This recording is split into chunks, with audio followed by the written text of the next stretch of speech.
guys, we're back on Crazy Shino, and today we're harvesting the potatoes from the potato trees.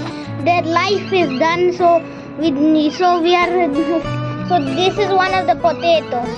Okay, since this is a small pot, it will not be big potatoes, but in big pot it will be big potatoes. So here there will be the potatoes. Right in here there will be. And you see the moong dal is ripened. This is my first moong dal and its life is completed. You can see the seeds are ready right here. So let's remove the potatoes. Can you see this?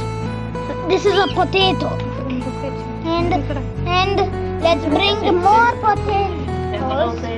Let's remove some more potatoes from here. Okay, you want to see how? I will show you.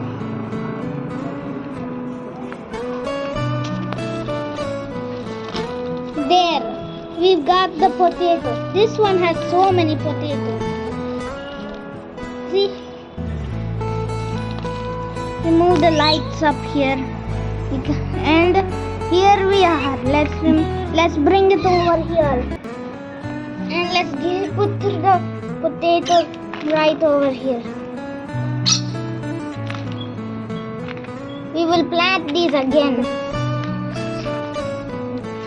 So let's continue planting potatoes.